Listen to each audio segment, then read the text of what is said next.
Avoir les investissements physiques, c'est bien. Mais c'est encore mieux de regarder d'autres formes d'investissement. Chez nous, on était habitué à avoir les objets physiques, acheter une voiture, la conduire, être le caissier, être le gérant, être le laveur, être tout au même moment.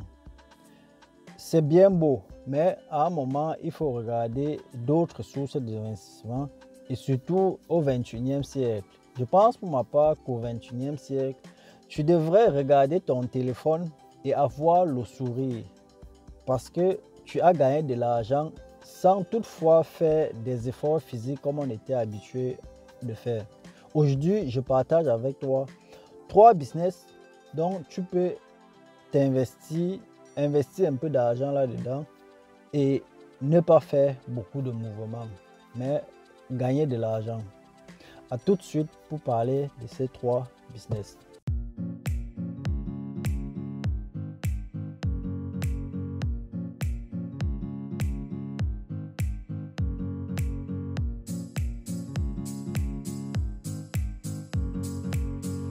Salut, j'espère que tu vas bien. Moi, c'est Vitris Tafokam. Ici, on parle de ton développement et celui de ton peuple. Si tu es nouveau sur la chaîne, abonne-toi et active la cloche de notification pour les prochaines vidéos.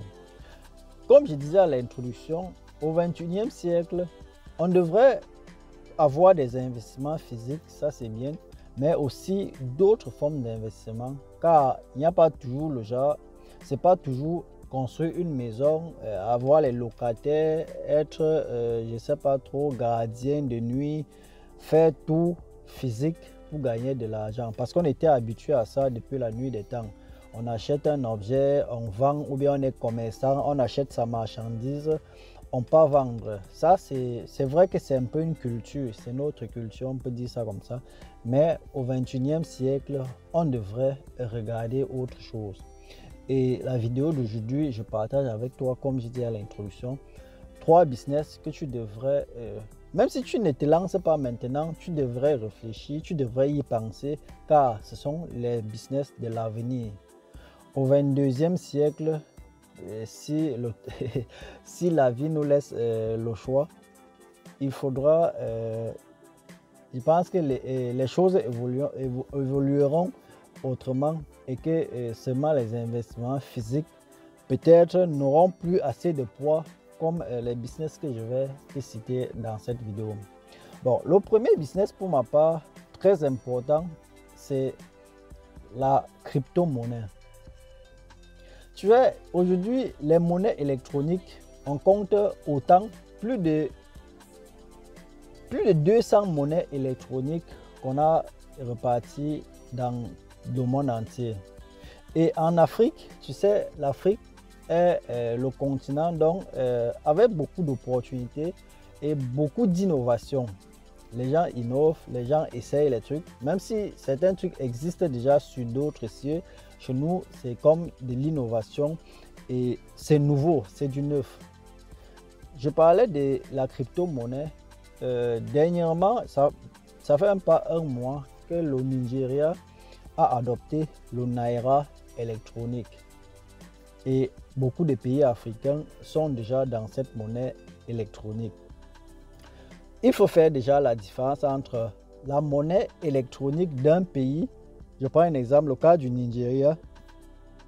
Si on a le Naira électronique, tu ne peux pas investir dans le Naira électronique parce que non, le Naira électronique n'est qu'un, je ne vais pas dire support, n'est que le Naira sur la forme électronique. Donc, ce n'est pas un truc qui va prendre de la valeur. Mais c'était juste pour te faire comprendre que la crypto-monnaie prend et la monnaie électronique prend de plus en plus de l'ampleur. C'est vrai que d'autres pays sont condamnés à ne pas peut-être faire le pas, mais c'est juste une question de temps. Et comme je disais, la crypto-monnaie, tu devrais investir dans la crypto-monnaie dont le fonds est basé sur un projet. Ça veut dire quoi? La crypto-monnaie, on ne fait pas seulement, on ne crée pas simplement une crypto-monnaie au hasard. La crypto-monnaie, normalement, doit être adossée à un grand projet. Donc, et ces crypto-monnaies qui sont adossées sur des projets sont un peu nombreux en Afrique. Donc, tu devrais faire un peu tes recherches pour voir dans quelle crypto-monnaie tu devrais investir. Plus le projet est gigantesque, plus la crypto-monnaie prendra de la valeur. Plus la crypto-monnaie, au départ, c'est rien. Mais avec le temps, ça devient vraiment sérieux. Une petite parenthèse, tu connais sûrement l'histoire du Bitcoin. Quelqu'un qui a acheté seulement un Bitcoin il y a de cela quelques années a aujourd'hui beaucoup d'argent. Parce que avec risque de se tromper, un Bitcoin coûte aujourd'hui plus de 30 000 euros. Il y a de cela hier, un Bitcoin ne coûtait pas 1 euro. Donc tu vois un peu ce qui s'est passé entre temps, l'évolution gigantesque que la chose a eu. Donc, renseigne-toi un peu, fais tes recherches sur les crypto-monnaies en Afrique. Je dois préciser qu'on parle ici il faut le faire en Afrique. Parce que si tu as déjà tes investissements physiques en Afrique, pense aussi à la crypto-monnaie sur place. Parce que c'est le continent où les monnaies ne sont pas encore structurées. Bon, on peut dire que d'autres pays n'ont même pas encore les monnaies. Donc, ce qui fait que la monnaie électronique là, vient comme une alternative pour seconder ou bien pour remplacer même certains biais, que je ne vais pas dire faux biais, tu vois. Donc, c'était un peu ça le premier business, la crypto-monnaie. C'est vrai, tu peux choisir crypto-monnaie sur d'autres cieux, mais l'avenir, c'est les crypto-monnaies qui ont plus d'avenir, c'est chez nous. Le deuxième business, c'est les actions, être actionnaire. Comme j'ai dit, chez nous, on innove beaucoup. Ça veut dire que beaucoup de jeunes font des innovations, même si c'est un truc qui existe déjà quelque part. Et chez nous, c'est comme du nouveau et ils innovent. Je ne sais pas, nous, on n'est pas habitué à parler. C'est une autre culture, action, tout ça.